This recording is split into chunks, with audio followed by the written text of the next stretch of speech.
ഫ്ലവേഴ്സിന്റെ പിൻബലത്തോടെ 24ന്റെ പുതിയ സംരംഭം 24 study abroad. വിദേശ പഠനം ഇനി സുരക്ഷിത്. വിദേശ പഠനം ആഗ്രഹിക്കുന്നവർ ഉടൻ വിളിക്കൂ 9001 8001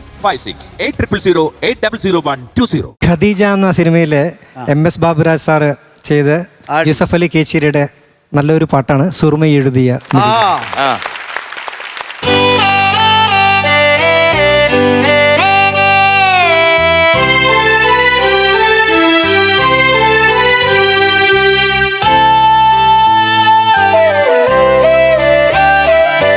സുറുമ എഴുതിയ മിഴികളെ പ്രണയമധുര തുളുമ്പും സൂര്യകാന്തി പൂക്കളെ.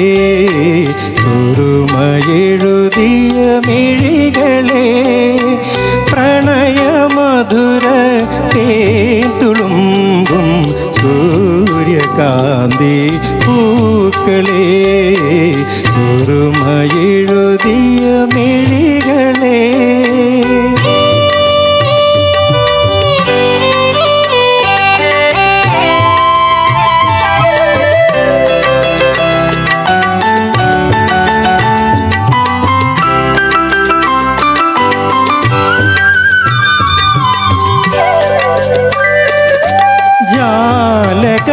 തിരശീല നീക്കി ജാലമെറിയുവതെന്തിനോ. ജാലക തിരശീല നീക്കി ജാലമെറിയുവതെന്തിനോ. തേൻ പുരട്ടിയ മുള്ളുകൾ നീ തരളിലെറിയുവതെന്തിനോ. സുറുമ എഴുതിയ മിഴികളെ.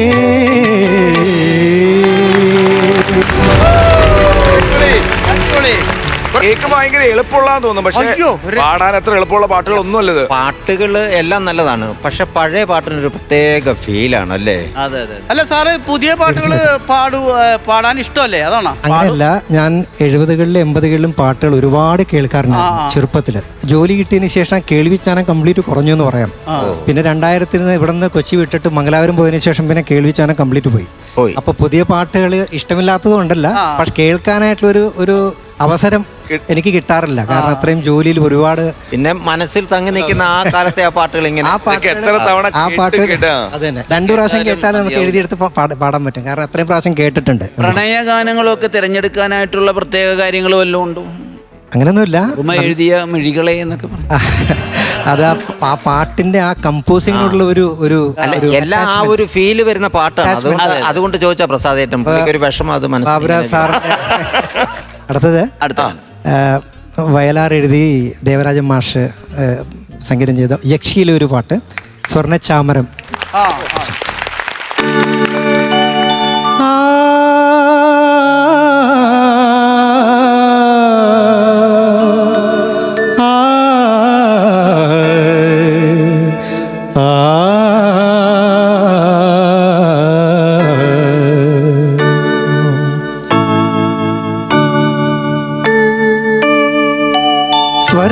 സ്വർണ്ണച്ചാമരം വീശിയെത്തുന്ന സ്വപ്നമായിരുന്നെങ്കിൽ ഞാൻ സ്വർഗസീമകളും വയ്ക്കുന്ന സ്വപ്നമായിരുന്നെങ്കിൽ ഞാൻ ഹർഷലോലനായി നിത്യവും നിന്റെ ഹംസതൂലികാശയ്യയിൽ വന്നു വിടുമായിരുന്നു ഞാൻ എന്നുമേ പർണശാലയിൽ.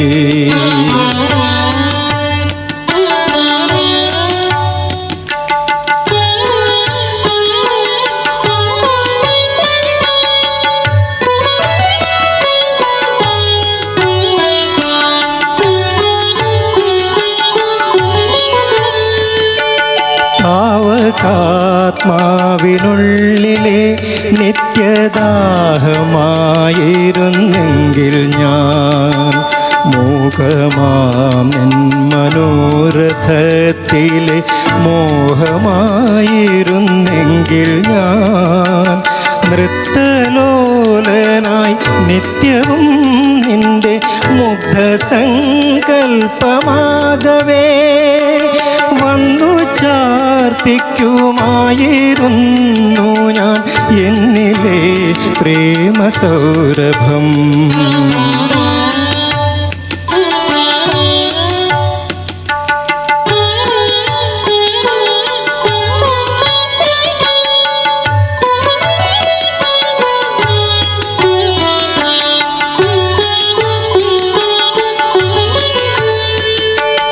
ഗായികേ നിൻ വിപഞ്ചികയിലെ ഗാനമായിരുന്നെങ്കിൽ ഞാൻ കാവുകാങ്കുലിലാളിതമൊരു താളമായിരുന്നെങ്കിൽ ഞാൻ കൽപ്പനകൾ ചിറകണിയുന്ന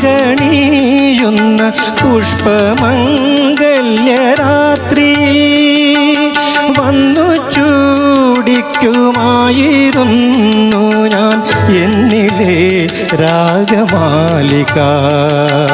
സ്വർണ്ണചാമരം വീശിയെത്തുന്ന സ്വപ്നമായിരുന്നെങ്കിൽ ഞാൻ സ്വർഗസീമകളും വയ്ക്കുന്ന സ്വപ്നമായിരുന്നെങ്കിൽ ഞാൻ സ്വർണ്ണചാമരം വീശിയെത്തുന്ന സ്വപ്നമായിരുന്നെങ്കിൽ ഞാൻ. ആടി എല്ലാം ഒന്ന്. അല്ല, ഈ ഫേസ്ബുക്കിലേക്കുള്ള ട്രെയിനിങ് എങ്ങനെയായിരുന്നു? ഫേസ്ബുക്കിൽ ഞാൻ കുറച്ച് മുമ്പ് ഞാൻ യൂട്യൂബിൽ കുറച്ച് പാടിക്കൊണ്ടിരുന്നു. അവിടെ ഈ കോപ്പി റൈറ്റ്സിന്റെ ഒക്കെ ഇഷ്യൂ ഒക്കെ വരുന്നതുകൊണ്ട് അതിന് പുറകിൽ വേണ്ടെന്ന് വിചാരിച്ചു. നമ്മൾ പാടുമ്പോൾ നമ്മുടെ ഒരു സന്തോഷത്തിന് വേണ്ടിയും എന്റർടൈനിന് വേണ്ടി ഞാൻ പാടുന്നതാണ്. മോണിറ്റൈസേഷൻ അല്ല എൻ്റെ ഉദ്ദേശം. അപ്പൊ ഞാൻ ഫേസ്ബുക്കിൽ ഇട്ടുന്ന സമയത്ത് ഒരുപാട് ആളുകൾക്ക് അത് കേൾക്കാനും അത് അപ്രീസിയേറ്റ് ചെയ്യാനും ഒരു അവസരം കിട്ടിയെന്ന് തോന്നി. അതുകൊണ്ട് ഫേസ്ബുക്കിൽ ഒന്ന് കഴിഞ്ഞ ഒരു മാസം മുമ്പ് ഇട്ട കുറെ പാട്ടുകൾ 10 ലക്ഷവും 15 ലക്ഷവും ഒക്കെ ആൾക്കാർ കണ്ടു. നമ്മളിവിടെ വരുന്ന ഗായകന്മാരോടൊക്കെ നമ്മൾ നേരത്തെ ഞാൻ ചോദിച്ചതുപോലെ പുതിയ പാട്ടൊന്നും പാടൂല എന്ന് ചോദിക്കാറുണ്ട്. ചിലപ്പോൾ പുതിയ പാട്ട് പാടാറുണ്ട്. തീർച്ചയായിട്ടും പുതിയ പാട്ട് പാടണ്ട സാറേ. ഇത് സത്യമല്ല. നമ്മള് എന്നെ പോലെ എൻ്റെ പേഴ്സണലായിട്ട് ഞാൻ പറയുകയാണെങ്കിൽ എനിക്ക് ഒരു സംഗീതം പാട്ട് പാടുന്ന ആളെ കുറിച്ച് കേൾവി സുഖം മാത്രമേ പറയാൻ പറ്റുള്ളൂ. ഞാൻ നന്നായിട്ട് കേട്ട് ആസ്വദിച്ചു എന്ന് മാത്രമേ പറയാൻ പറ്റുള്ളൂ. കാരണം ഞാനൊരു ഗായകനല്ല. പക്ഷെ നമുക്ക് കേൾക്കാൻ എന്ത് മനോഹരമാണ് സാറേ. വേറെ ഒന്നുമല്ല, നമ്മളിപ്പോൾ ഇൻ്റർനെറ്റും ഗൂഗിളൊക്കെ ഉള്ള കാലമാണ് ഇപ്പോൾ ഇത്. സാറ് ഞങ്ങൾ റേഡിയോൻ്റെ കാലത്തേക്ക് കൊണ്ടുപോയി. കണ്ണടച്ച് കൂടി കഴിഞ്ഞാൽ കറക്റ്റ് റേഡിയോയിൽ പാടുന്ന പോലെ തന്നെയാണ്. അത്രയ്ക്കും ബ്യൂട്ടിഫുൾ ആയിരുന്നു സാറേ. Thank you so much. അത് 5 മിനിറ്റ് പാടാനായിട്ട് ഞാൻ 43 വർഷത്തെ പരിശ്രമമുണ്ട് പുറകിൽ. ഞാൻ എല്ലാ ദിവസവും 1 മണിക്കൂർ പാടും വീട്ടിൽ. Every day. ഊണ് കഴിക്കാണ്ട് ഉറങ്ങില്ല. നമ്മൾ ഊണ് കഴിക്കാൻ അതുപോലെ പാട്ട് പാടാതെ ഉറങ്ങില്ല. ഞങ്ങളിവിടെ സ്ഥിരം വരുന്നവരോട് ചോദിക്കുന്ന കാര്യമാണ് സംഗീതം പഠിക്കാറുണ്ടോ നിർത്തിയാന്നൊക്കെ ചോദിക്കുക. പക്ഷേ ഇത്രയും തിരക്കുള്ള ആള്, ഇത്രയും തിരക്കില്ലാഞ്ഞിട്ട് പോലും ചില ആളുകൾ പറയും ഞങ്ങൾ ഒരു 5ാം ക്ലാസ് വരെയൊക്കെ പഠിച്ചിരുന്നു, അല്ലെങ്കിൽ 10ാം ക്ലാസ് വരെ പഠിച്ചിരുന്നു, അല്ലെങ്കിൽ 2 വർഷം പഠിച്ചിരുന്നു.